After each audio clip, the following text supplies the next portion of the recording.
la UCA? Bueno, como contesté cuando me consultaron, me sorprende, de verdad me sorprende, porque el Observatorio de la Deuda Social de la UCA suele trabajar de manera más seria y suele utilizar información comprobable. Después, por supuesto que vi que el informe en realidad salió publicado en el Diario de la Nación, y ahí hay varios condimentos que uno tiene que tener en cuenta. Uh-huh. Primero, el Diario de la Nación es un diario que representa lo más rancio de la oligarquía argentina, el centralismo porteño, ese país unitario que pensaba Bartolomé Mitre, donde el interior seamos lacayos de los que viven ahí al lado del puerto en Buenos Aires.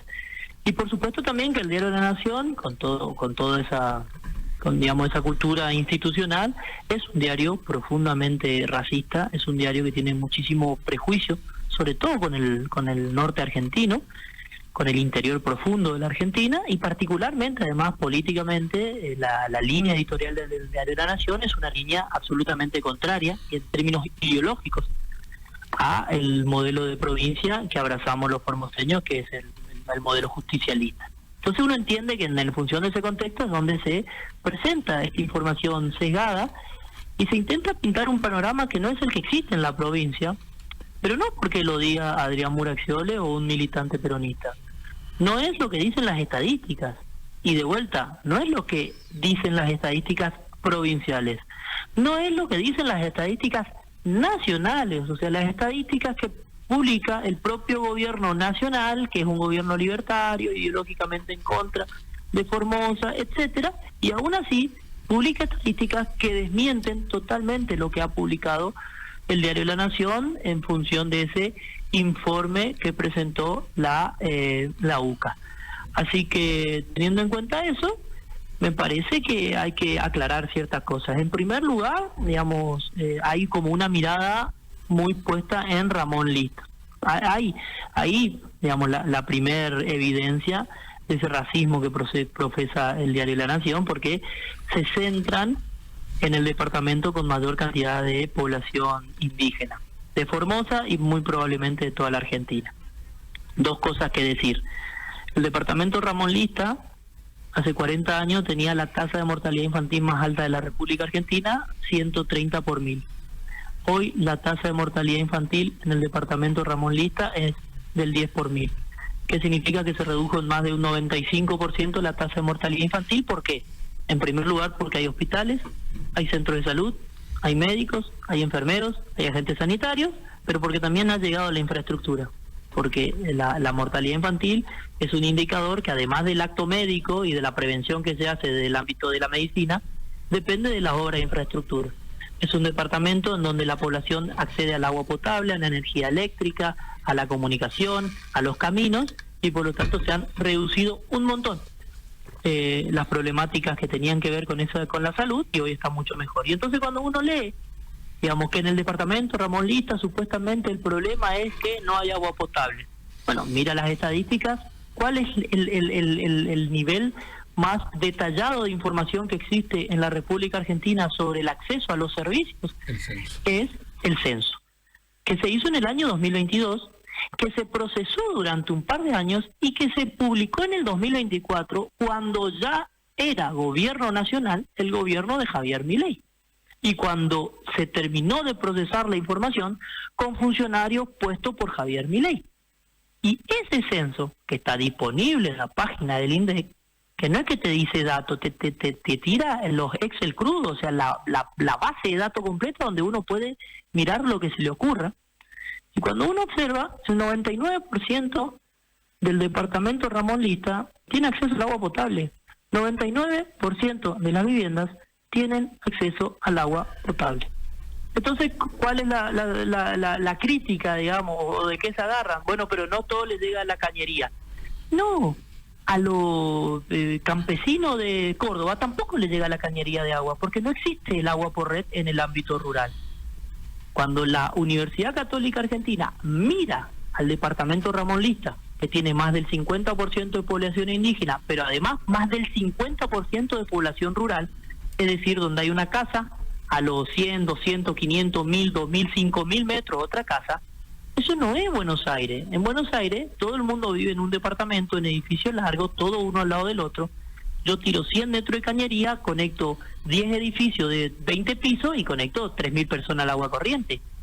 Cuando vos estás en una población rural, donde la distancia entre una vivienda y la otra tiene cientos o miles de metros, conectar con cañería a la población rural es muy difícil, y de hecho en la gran mayoría de la Argentina no se hace.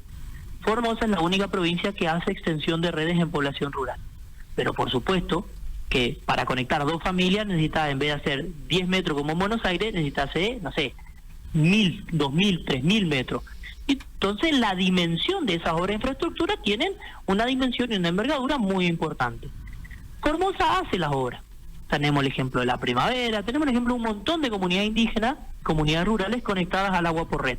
Ahora, en el resto, o mientras las obras están avanzando, porque avanzan a pesar de los recortes nacionales, mientras están avanzando lo que hay son cisternas individuales y comunitarios, donde por camiones, desde las plantas de agua potable, se llevan a la cisterna comunitaria, y de la cisterna comunitaria salen los picos, ¿no? Las canillas por donde la población puede acceder al agua potable, que es el agua potable con la misma condición de potabilidad que cualquier agua que tengamos las personas que vivimos en los ámbitos urbanos. Entonces, agua potable hay, y que no haya agua por red no tiene que ver con una falta de decisión, tiene que ver con una estructura poblacional. Las poblaciones rurales no tienen conectado por red, tienen cisternas y conexiones internas. Eso existe en todo el departamento Ramón Lista, existe en todo el departamento Bermejo, existe en toda la provincia de Formosa. Además tenemos acueducto con agua por red, Tacaglé es otro ejemplo. Lo que pasa es que mientras se hace esta infraestructura se lleva por camiones.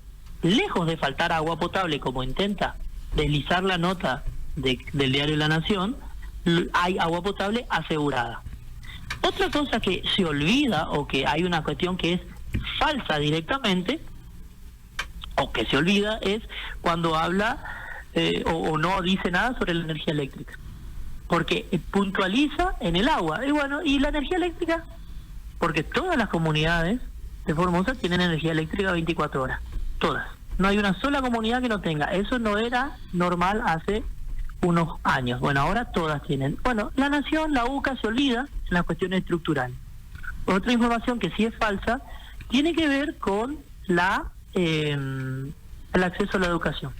Ahí tenemos las estadísticas nacionales, las estadísticas provinciales, las pruebas a aprender. Hay un montón de lugares donde se pueden ver las estadísticas. Formosa tiene escolaridad plena en el nivel primario y por encima del 92-93% de escolaridad en el nivel secundario. Esto está probado, chequeado, está totalmente... Y la tasa de analfabetismo es menor al 2%. Nada de eso, de tasa de analfabetismo ni habla el informe de la UCA. Ahora, ¿es casualidad? No, no es casualidad. Tiene que ver con un modelo de provincia. Porque, de nuevo, no es lo mismo hacer una escuela grande en un centro urbano y que 5.000 personas que viven alrededor vayan a esa escuela, a hacer escuela para 10 personas, 8 personas, como hace Gildo Infran en el interior de la provincia. En Ramón Lista está lleno de escuelas de 10, 12, 15 alumnos, de toda la escuela. ¿Qué tal? ¿Cómo le va, licenciado Murasoli? ¿Cómo le va? Mire, hace la semana pasada fue los 40 años de una escuela, ahí estábamos comentando recién en Ramón Lista, que comienza con una incipiente materia que hoy tiene más de 700 alumnos en los turnos que tiene. O sea, conectividad también tienen. Estamos hablando de que podemos salir con Eliseo Palomo, que es nuestro corresponsal, el de la radio ahí, por ejemplo, vía Zoom. Exactamente. Tenés varias, o sea, por eso le quiero preguntar esto, licenciado, con respecto a este informe en particular. ¿Por qué a veces los informes se hacen hablando de las falencias, que siempre van a faltar cosas por hacer, y no se muestra lo que era, lo que faltaba y lo que se hizo y lo que existe ahora? Hay una intencionalidad ahí, porque el Potrillo, por ejemplo, el que lee este informe dice, Pache, pobre gente, pero no le contaron que no hace mucho tiempo eran picadas para llegar ahí, no le contaron que la población que había no tenía ni lo mínimo ni indispensable. Y usted habló de mortalidad infantil recién, dando una cifra impresionante. Hay un tipo que está alimentando dentro de esto. Probablemente esto también, qué sé yo, tiene más connotación política que un informe serio, me da la impresión, licenciado. Porque ¿no? Lo dijo el licenciado recién, los informes de la UCA suelen estar bien informados, ¿o no, Muraccioli? Pero por eso, Agustín Salvia es un tipo que sabe, digamos. Sí. Y que sabe buscar información, porque no es tan difícil, digamos, está en el centro, es fácilmente descotable. Pero tiene que ver con esto, tiene que ver con un prejuicio. En primer lugar, digamos, la Nación intenta toda la vida, a través de todas las notas que hace, demostrar que el centro porteño es más culto, más inteligente y merece mejor vida que el interior de la Argentina. Eso lo ha hecho Bartolomé Mitre, funda el diario La Nación en el siglo, hace 2 siglos, digamos, en el siglo XIX, solamente para que el diario La Nación le cuente todos los días a los argentinos por qué los porteños merecen vivir mejor que el resto de la Argentina. Para eso se hizo. Entonces se mira con una lógica porteña. Y metodológicamente se construyen indicadores sesgados para que siempre Buenos Aires quede mejor que el resto. Por ejemplo, voy a decir una exageración. Supongamos que yo mido el nivel cultural de una población a partir de si saben o no escribir en castellano. Si mi indicador es que una población es culta, si sabe o no escribir en castellano, con ese indicador yo podría concluir que el 95% de los alemanes son unos brutos ignorantes, porque no saben escribir en castellano. Cuando yo construyo el indicador porque quiero que me dé bien a mí, por supuesto que siempre el indicador va a mostrar lo que el otro no hace bien, porque está construido para que me dé bien a mí. Si yo construyera el indicador de que una población, es más inteligente, mientras más porcentaje de su gente tome tereré, y bueno, los formoseños vamos a ser mucho más inteligentes que lo de Tierra del Fuego. En función de cómo uno construye el indicador, puede sesgar para decir una cosa a favor o en contra de otra. Y es importante lo que vos decías, Antonio, porque claramente a mucha gente que lee no le interesa recuperar la trayectoria de Formosa ni todo lo que se ha hecho para que Formosa sea la provincia que es hoy, dejando atrás un pasado, como vos bien marcaste, donde había picada, había escuelas rancho, las pocas escuelas eran escuelas rancho, no había escuela secundaria.